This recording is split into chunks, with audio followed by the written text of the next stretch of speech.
स्वागत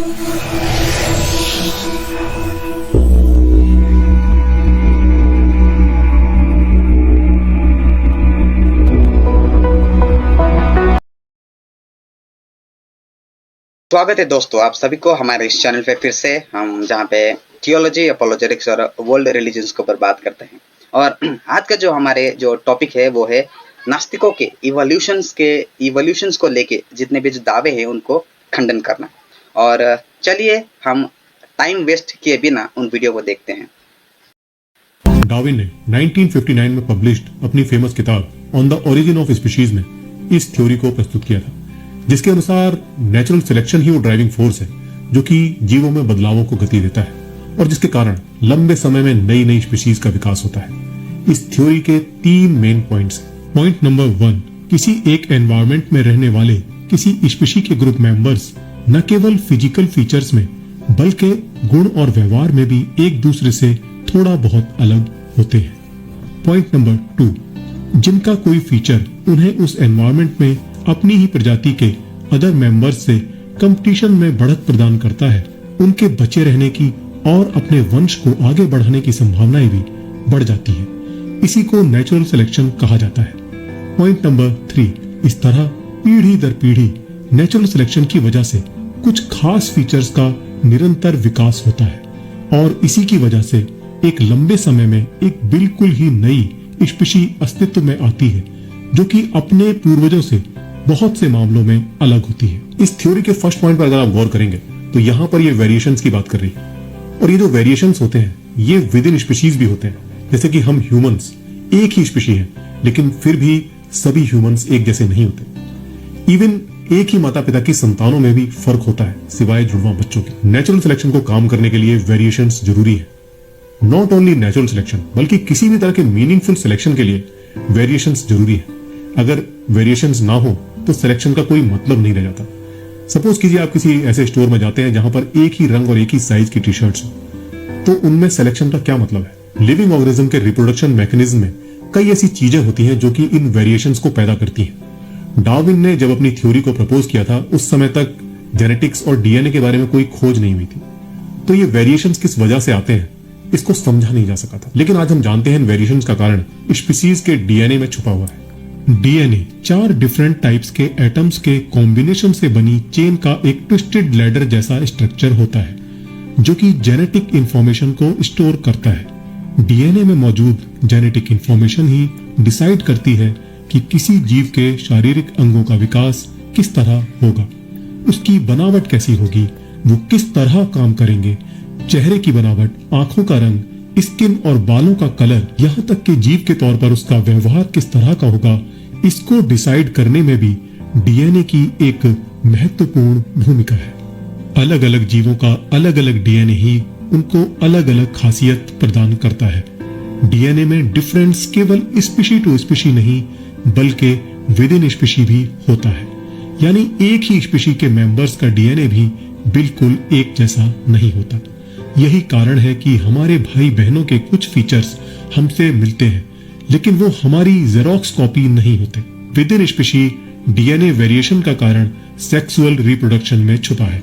sexual reproduction में jeans की रैंडम स्वैपिंग की वजह से एक ही माता पिता की संतानें भी बिल्कुल एक जैसी नहीं होती सिवाय जुड़वा बच्चों के। जिन जीवों में सेक्सुअल रिप्रोडक्शन नहीं होता जैसे कि बैक्टीरिया, वहां पर इन वेरिएशंस के लिए एक दूसरी प्रक्रिया अपनाई जाती है जिसको कि हॉरिजॉन्टल जीन ट्रांसफर कहते हैं। इसमें होता क्या है कि कई बार कोई बैक्टीरिया अपना जेनेटिक मटेरियल किसी दूसरे बैक्टीरिया को ट्रांसफर कर देता है। इसके साथ ही डीएनए में समय समय पर होने वाले म्यूटेशंस भी इन वेरिएशंस को गति देते रहते हैं। म्यूटेशन असल में डीएनए में आने वाले रैंडम चेंजेस को कहते हैं। जब कोई सेल डिवाइड होता है तो वो अपने डीएनए की कॉपी तैयार करता है। कॉपी तैयार करने का प्रोसेस वैसे तो बहुत परफेक्ट होता है लेकिन फिर भी इसमें गलतियों की गुंजाइश बनी रहती है। हालांकि अधिकांश मामलों में डीएनए इन गलतियों को खुद से ठीक भी कर लेता है, लेकिन फिर भी कुछ मामलों में ये गलतियां डीएनए का ही हिस्सा बन जाती हैं। इन्हीं गलतियों को म्यूटेशन कहा जाता है। तो ये वो तमाम नेचुरल प्रोसेसेस हैं जिनकी वजह से डीएनए में और डीएनए की वजह से जीवों में वेरिएशंस आते हैं।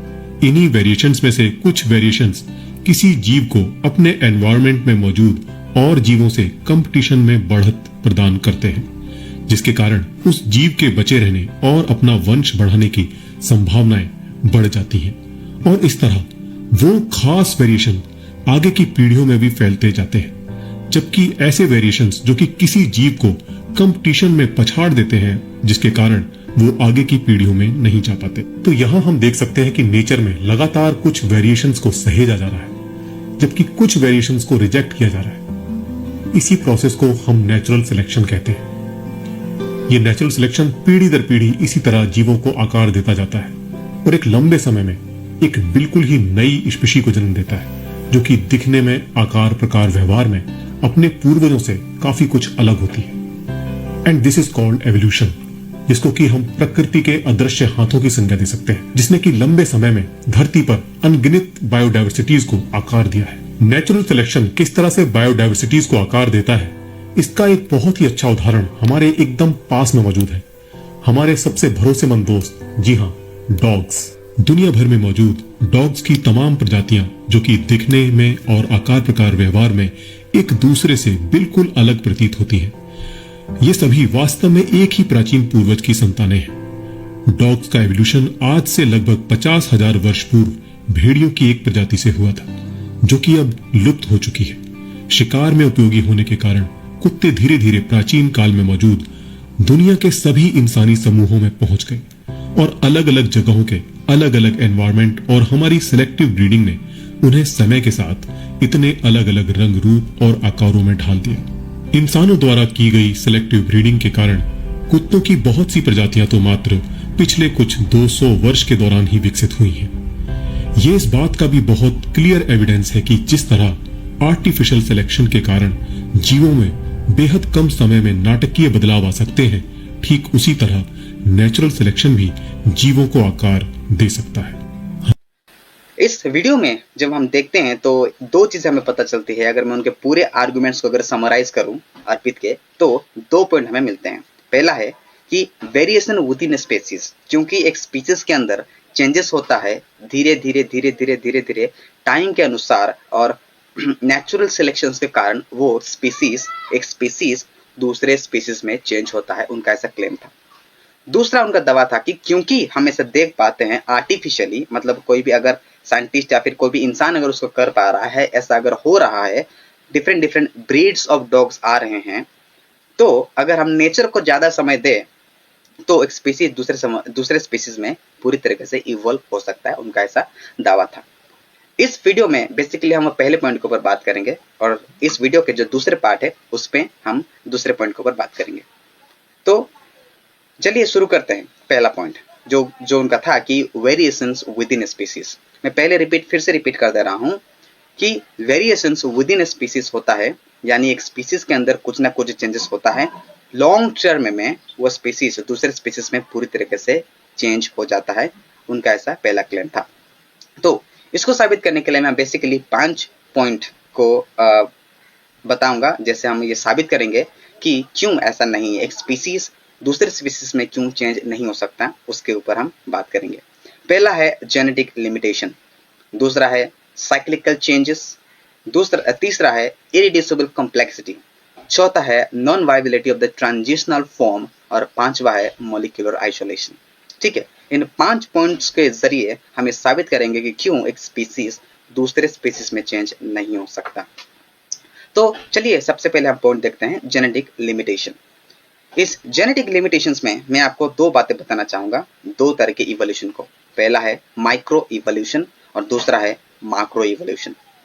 माइक्रो इवोल्यूशन एक्चुअली में देखा गया है, जैसे कि अगर आप 50 या 60 साल पहले जाएंगे और उसके रिपोर्ट्स को देखोगे तो हमें पता चलेगा कि जितने तरह के डॉग्स आज में मिलते हैं, डिफरेंट ब्रीड्स ऑफ डॉग्स, जितने तरीके के फ्लावर्स हम देखने पाते हैं आज के समय, 50 या 60 साल पहले इतने तरीके के फ्लावर्स या फिर इतने तरीके के डॉग्स नहीं देखने मिलते हैं। चाहे वो जानवर ले लो या फिर किसी भी तरीके के किंगडम ले लो, लोग हमेशा इवॉल्व हुए हैं थोड़ा थोड़ा, उसको हम कहते हैं माइक्रो इवोल्यूशन।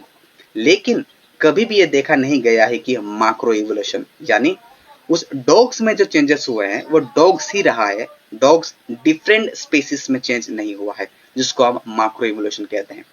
माइक्रो इवोल्यूशन का कोई भी एविडेंसेस हमें आज तक नहीं मिला है, ना ही ये ऑब्जर्व किया गया है हमारे सोसाइटी में, हमारे नेचर में इस चीज को ऑब्जर्व किया गया है।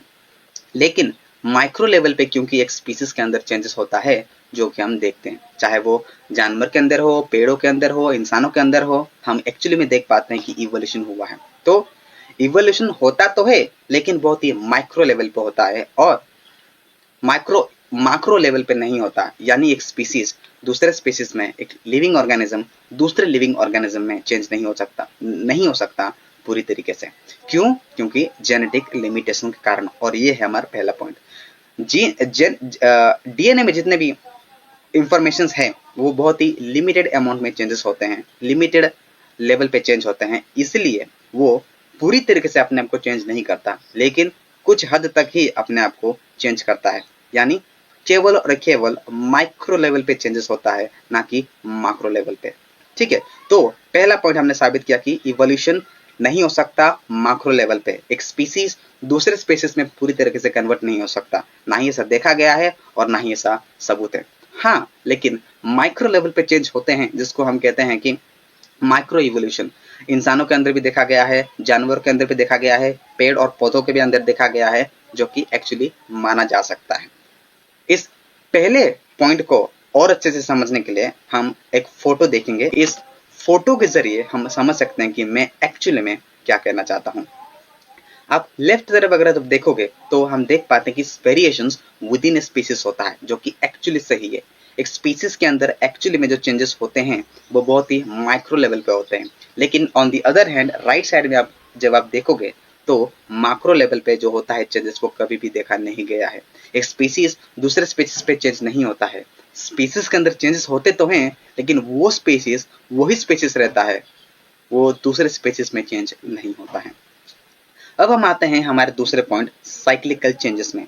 इस साइक्लिकल चेंजेस में हम दो बातों को देखेंगे, एक है साइक्लिकल चेंजेस और एक है डायरेक्शनल चेंजेस। ये पहले पॉइंट जो थोड़ा रिलेटेड है लेकिन थोड़ा एडवांस्ड है।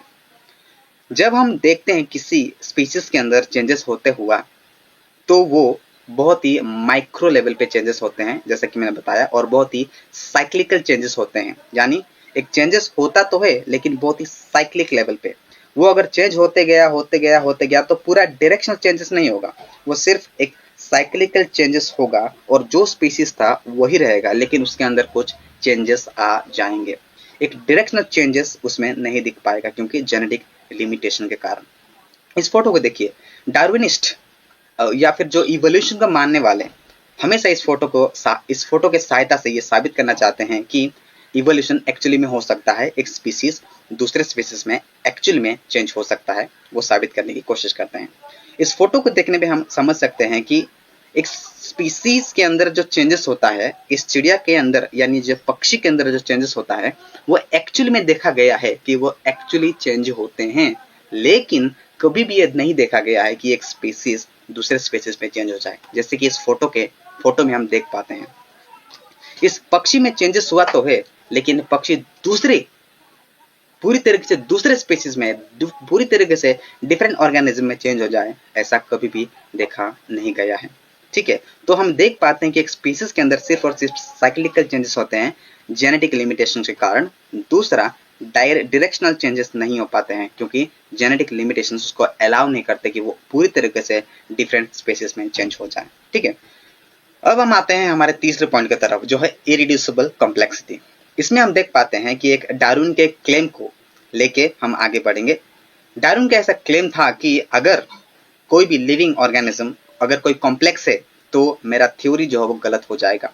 और एक्चुअली हम साबित करेंगे कि एक स्पीसीज दूसरे स्पीसीज में चेंज नहीं हो सकता। इस स्टेटमेंट के हिसाब से हम साबित करेंगे कि जो कॉम्प्लेक्सिटीज है जो लिविंग ऑर्गेनिज्म का एग्जिस्ट करता है, वो साबित करता है कि एक स्पीसीज दूसरे स्पीसीज में चेंज नहीं हो सकता।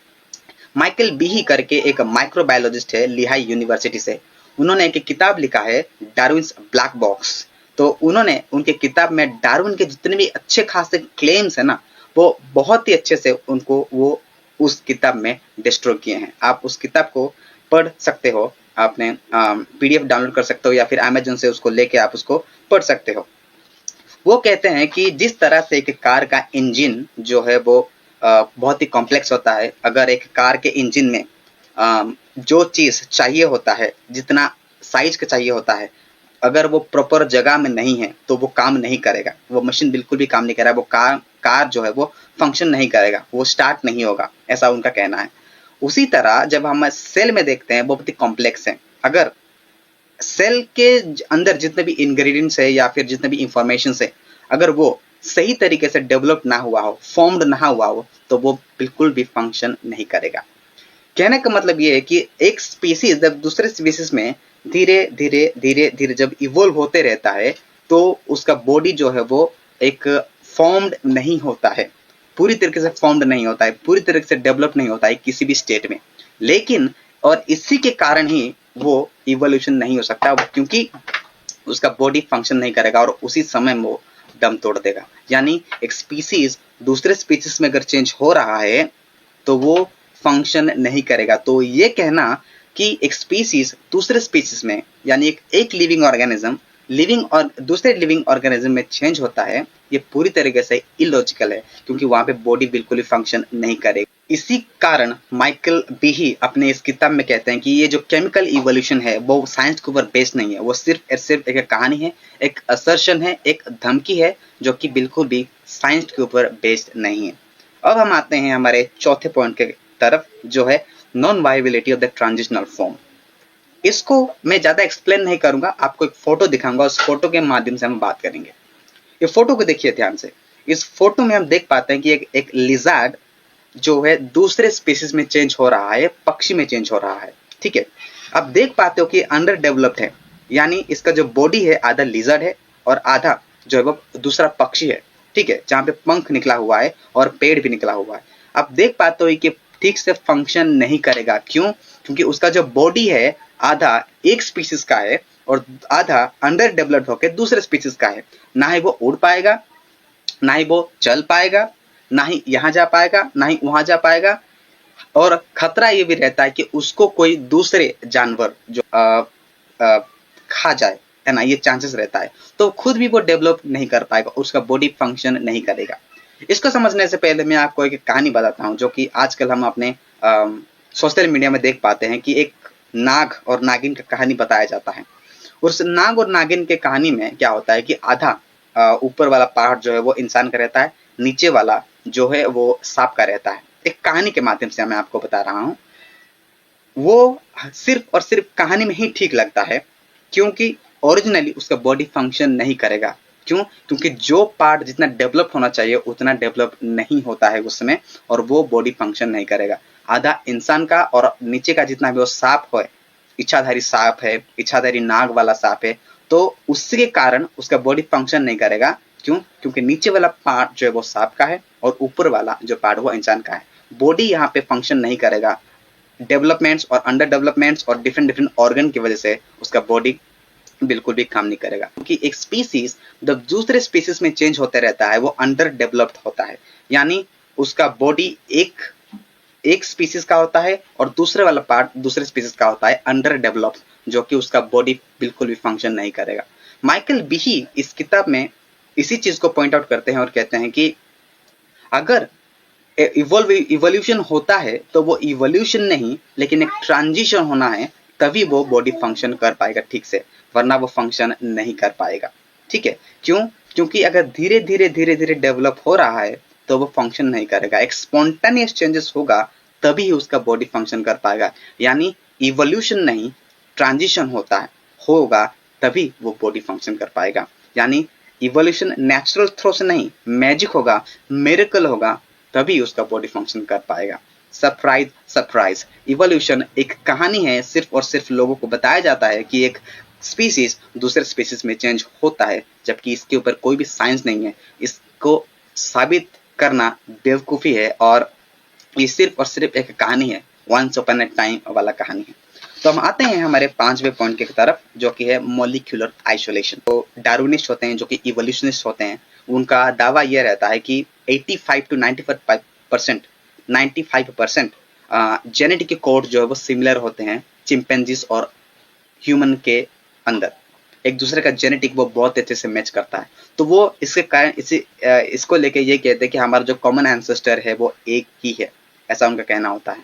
लेकिन हमारे पास एक और भी एक्सप्लेनेशन हो सकता है, जैसे हमने पहला 4 पॉइंट्स को देखा, genetic limitations, cyclical change, irreducible complexity, non viability the transitional form.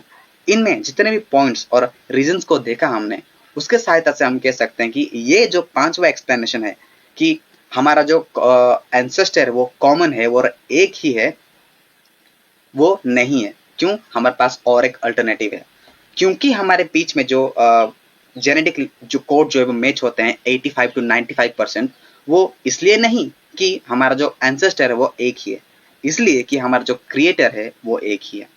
लेकिन सवाल यहाँ पे ये उठता है कि मैच क्यों होता है एक्चुअली? हम ये सोच सकते हैं। बेस्ट पॉसिबल आंसर ये हो सकता है कि क्योंकि हम एक ही एनवायरनमेंट में रह रहे हैं और इकोसिस्टम को मेंटेन करने के लिए हमारा बायोस्फीयर में ऐसा है।